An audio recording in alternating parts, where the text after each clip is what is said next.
Well, it is summer, and the weather has been extremely hot. Lately, we've seen a number of heat-related deaths right here in San Diego. We just had one earlier in our broadcast we were talking about in Rancho Bernardo. Let's talk right now about how you can prevent heat-related illness or death. And Dr. Jyotu Sandhu from Sharp Reese-Steely joins us now to help us learn more about it. So, Doctor, thank you so much for joining us. Tell us what some of the signs are of heat-related illnesses.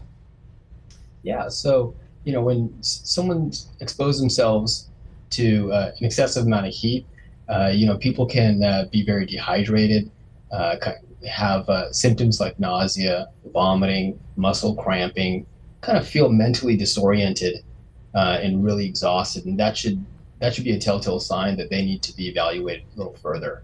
Dr. Sandhu, there are lots of ways, obviously, to prevent this from happening. Talk about some of those things. So first of all, you should recognize your own personal risk factors. Older people, the elderly, children, people with medical conditions who are on certain medications, they are at increased risk for heat-related illness.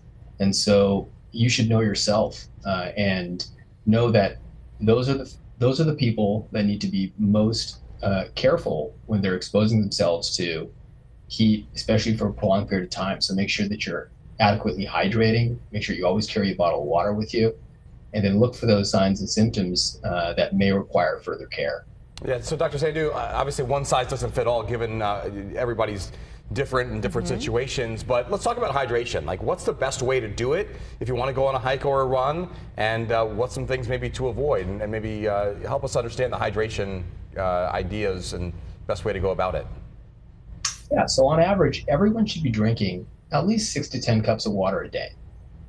When you're going on a hike and, water or fountains may be a little hard to find, make sure you have adequate amount of water with you. Have a huge water bottle with you and take some sips every 15 minutes to make sure that you're not going into a dehydrated state. Because once you find yourself in an area where there's not a lot of resources, you want to make sure that you have all the equipment and resources with you. So if you find yourself in that situation, you don't get those symptoms. If you notice that you are actually suffering from symptoms of heat-related illness, what can you do to reduce the chances of it really worsening?